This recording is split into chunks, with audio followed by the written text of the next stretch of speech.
I'm very grateful to Monsignor Hermes and Kutnik here, and Father Streetel as well. Father Streetel is getting a little used to this because we did this at his parish, I think, 2 days ago. And we actually did, we played a double header. We did 2 of them back to back and had almost 300. So we're really in the midst of the confirmation season right now. And that's something that really is a tremendous joy, and it's a tremendous encouragement for me as the bishop. Principally because I get a chance to be with you, the young people of the church. And I have a chance often to chat with you a little bit and just have some interaction, and it's constantly both very uplifting and it's very challenging to me as the bishop. It's uplifting because I honestly get this sense day after day of meeting the young people, talking with them, asking a few questions while we're taking the pictures, all that sort of thing. Get that sense of the desire to do good. That sense of, even if you can't put it all into words, that desire to do what God wants. To make something good of this world, to make something good of yourself. Frankly, we look around and we see that there's a lot of people that aren't there. And so it's really encouraging. And at the same time, there is a certain heaviness of heart that comes at a moment like this, because those of us who do this all the time, going to Mass on Sundays and so on, we see that you, the young people, are under a lot of pressure. And a lot are being pressed not to live out your Catholic faith, not to live out the truth, not to live out your Catholic identity. Being pressed, as we hear in some of the readings, immediately after Easter, those first disciples, our forefathers and mothers, were brought before the Sanhedrin, and what were they told? We gave you orders not to talk about him. And that's what's happening in our society, in our time, in our place right now. That pressure that especially you are under, the young people, not to live like a friend to Jesus Christ, not to talk about him, not to take on even the hard values. There's a lot of pressure like that. You know, they don't worry so much about guys like me. They say, he's an old guy, his time is past. They want you to fall away. And the thing is, the studies are showing us that somewhere between 60 and 80% of the young people who are starting right where you are now, not just Catholics, but in all religions, 60 to 80%, by the time they're 30, they have fallen away from practicing their faith.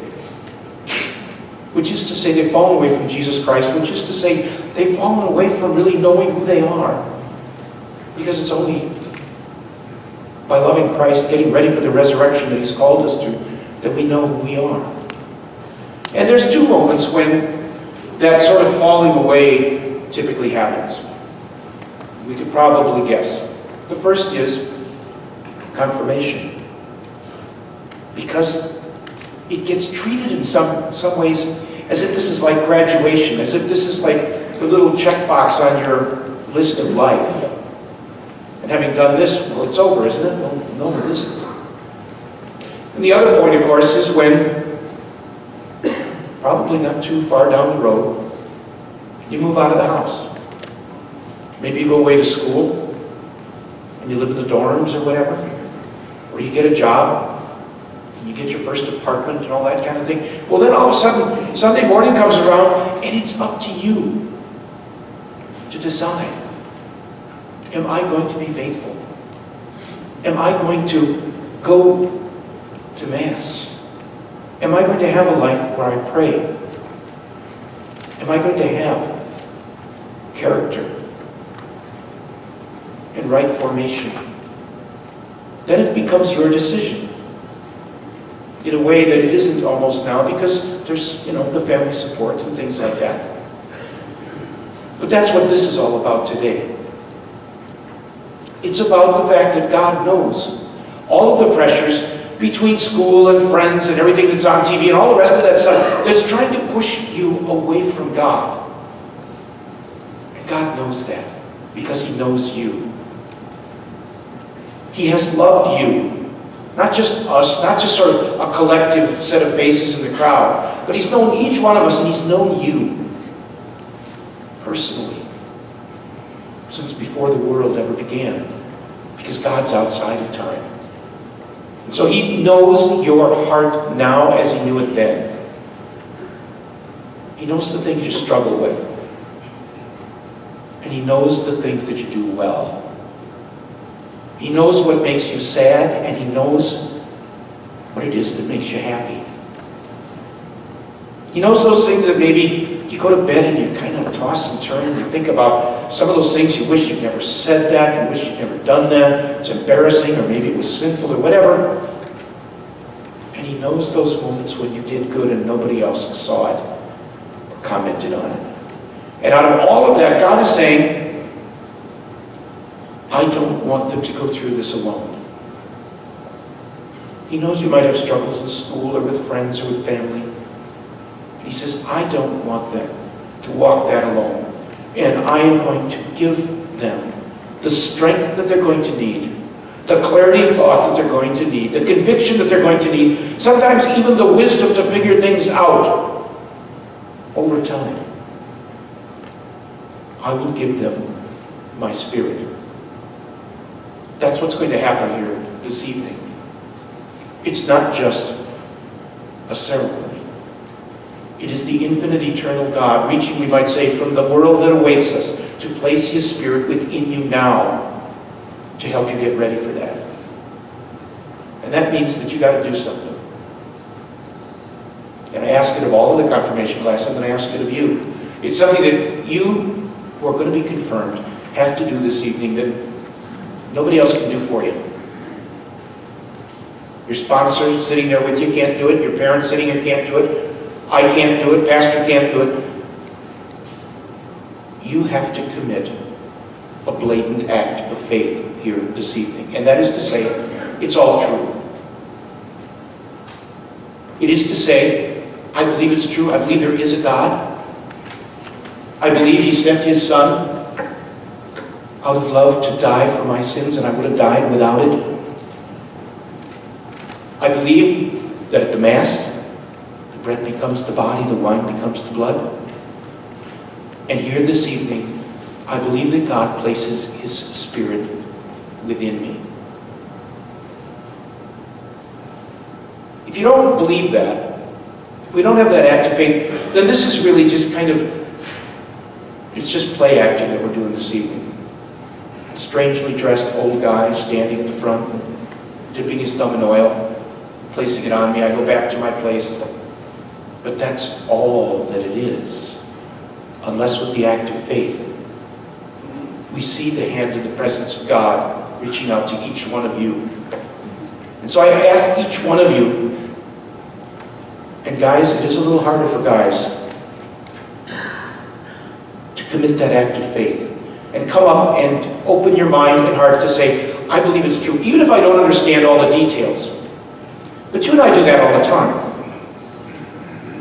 Tonight, I'll go home, the house will be dark, and I'll flip the switch. I believe those lights are going to go on. I honestly don't know, if you had to force me to tell you, how they get the electricity from those windmill things all the way to my light bulb. I don't know. And I don't worry about it. Well, if we do that, each one of us, all the time, why would we hold God to a higher standard? He can do these things. It's up to me to believe and to trust Him. And that's what this is all about for you. God's gift of His Spirit. And then when He gives you the Spirit, That act of faith doesn't just last 5 minutes. That act of faith is a part of your identity now. It's a part of who you are. It is going to make you a disciple. And that's what you want to be. Thinking about disciples the other day, I was driving down the freeway the other day. I saw a car, small little Mini Cooper thing, you know, and it was filled with disciples. And you know how I knew? They told me. Because it had all over the back, Chicago Cubs. Bumper sticker, round little things all over. I don't know how they could even see out of the back window with the C's on them. The flags were in those things where you put up the back windows and the Cub flags. But what were they telling me? They were telling me that they were disciples of the Chicago Cubs. And so what are they going to do? We know what they're going to do, especially this year. They're going to get out the hats. They're going to get out the shirts. They are going to get together whenever possible. They are going to see if there's something on the radio or TV that's going to talk about this. Another game on tonight. They had the opening night. Everybody had to be watching. Because we are disciples. Well, if that's what the Chicago Cub disciples do, and they're trying for, what, a once-in-a-100-year trophy? We want to be disciples of the one who's going to give us eternal life. They won't let people cow them into silence. They won't let people embarrass them. Are we going to let that happen with Jesus Christ? So we need to be disciples of Jesus Christ. Put the bumper stickers on. But it'll mean other things. It'll mean, for example, coming to Mass each and every Sunday. Sometimes I say that and people start getting a little squirmy because they say, I'm not really doing it now. Okay, start now. Because the Mass is what it is. It is the meeting with Jesus Christ. It's not just me giving my time to Christ. It is to come and receive all of the things that Christ gives us from the Mass. And we need that renewed time after time. It will mean coming to confession. Because even in marriage between husband and wife, even best friends, from time to time someone has to say, I'm sorry, and then there's forgiveness, and then the friendship, the marriage is strengthened and improved. That is what we do with Jesus Christ. It'll mean living purity and chastity because it's of Christ and it's good for us. It'll mean avoiding alcohol and drugs and cutting and bad language and bad friends and bad use of the computer, because all that stuff contaminates our hearts. It'll mean standing up for the church, for the unborn, for life. It'll mean, and I know it's hard for some people in this day and age, doing exactly what Pope Francis called us to do last week, standing up for family and for marriage as God's plan between a man and a woman for a lifetime, open to you, open to life, open to young people, open to the future. It'll mean standing up for the immigrant, for the poor, for that odd person out in our class that nobody seems to like. They're not funny enough, they're not cute enough, they're not athletic enough, they don't play the music well enough. And we can stand with them for Jesus Christ. Sometimes I hear people say that stuff is kind of adult kinds of things, and you know, this is a fairly young class. But you do know that we're a church of saints that are young people, right? You all took your saint's name, and now you've got a saint for confirmation that you have an extra in with to pray to and to expect their intercession for you.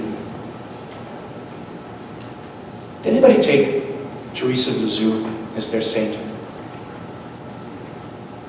You can put up your hand, it would be okay, but I can wait.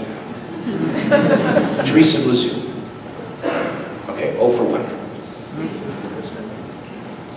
Did anybody take my favorite saint, Joan of Arc? Okay, there's a hand. It went up actually pretty quickly. I'm 1 for 2. Did anybody take Maria Goretti? I can see 2 hands. 2 hands, okay, at least 2. 2 out of 3. I could play for the Cubs. I'm back 2 for 3. Why those saints? And there could be so many others. Because they all made their act of faith, their blatant act of faith, at basically your age. Teresa Lisieux writes that she felt this great desire at your age to pray for saints or for people who had fallen away from their faith. And she heard of a guy who was a terrible criminal. I don't even know what he had done. He was on death row. He'd been convicted. He'd been sentenced to death. And he was waiting to be executed. She said, I'm going to pray for him. And she spent days praying for him. And then she said, one day out on the street, she hears people talking about it, said the guy was executed yesterday. She reads the newspaper. And the last paragraph of the story says, it's the strangest thing that this guy was going to his death. And at the last second, he reached out and took the cross that was being carried behind him. And he kissed the wounds of Christ and he handed it back. And she said, at your age, I knew my prayers had been answered. Joan of Arc at age 13 began to hear the voices of the saints that told her what God's plan for her was. She's going to lead the armies of France, but even more, she's going to die alone in a square full of hooting and hollering people because she was faithful to Jesus Christ. And then there's Maria Goretti. Maria was just short of 12 years old. She was 11 years, 10 months. She had 4 younger siblings. She was part of a family in southern Italy that was very poor. Her father was a field worker. And her father died. And so now for them to have anything to eat, Mom has to go work the fields and leave Maria, who can't read or write, in charge of cleaning and cooking and taking care of the 4. And by the way, because they have virtually no money, they share a house with a very nasty man and his very nasty 18-year-old son. And Maria asks if she can be exempted from cleaning the 18-year-old son's room because he has dirty pictures all over the place. I don't know whether she was offended by it or whether she felt the danger. It's not a healthy situation. A house with an 18-year-old boy and a 12-year-old girl. He begins to take a bad fascination with her. And he begins to ask her and she says no. Then one day, everybody's gone and he forces the question. He insists. And she says no. She commits a blatant act of faith. She says, no, it would be a sin, and if you do this, you would go to hell forever. But she won't give any, he doesn't use a knife, but a long, sharp, thin, pointed metal, something or other. And he stabs her 11 times. And he goes away to another room or something. And after a while, I don't know whether he hears her moan or he hears her roll over or something, he realizes she's still alive. Comes back, and 3 more, 14 times. They find Maria. She's still alive. They take her to what little they have for a hospital in this poor area, and they know there's not a thing they can do for her. But she lingers, she hangs on for a day. But during that day, she says, I forgive him, and I want him to be in heaven with me. Ladies, could you forgive at that moment, under those circumstances? Maria dies, the guy is convicted, sentenced to prison, and he's as nasty in prison by all accounts as he was outside. He's a terrible person. But he writes that 8 years into this sentence, one night, whether it's a dream or a vision or whatever it is, he sees Maria coming toward him. And she is holding 14 lilies, 1 for each stab wound that she's received from him. She begins to hand them to him one by one. And as he takes them, they turn into burning points of light. And he feels the stab wounds. Because forgiveness from Christ is not free. There is a price that each one of us has to pay. And that is to convert our hearts, to turn away from our sin, to say, I'm sorry for what I've done and I renounce it. 14 times he receives those, and he's a changed man.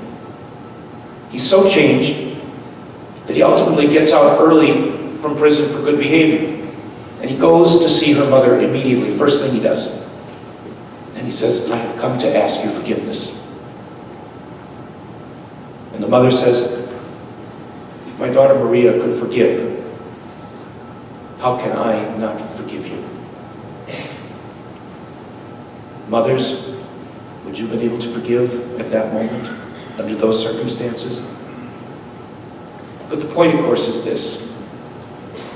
Every one of those saints began where you are right now. They began with their faith, with a relation to the church, perhaps not certain of the future, perhaps with doubts, certainly not sitting there saying, I am so courageous, I'm going to do this, that, or the other. But they committed the act of faith. And God gave them the courage and the wisdom and the conviction to be a fan of Jesus Christ, to be a disciple of Jesus Christ. That is what you have to be when you leave here. A fan and a disciple of Jesus Christ, proud of having received the Holy Spirit, proud of your Catholic faith, and proud of Jesus Christ.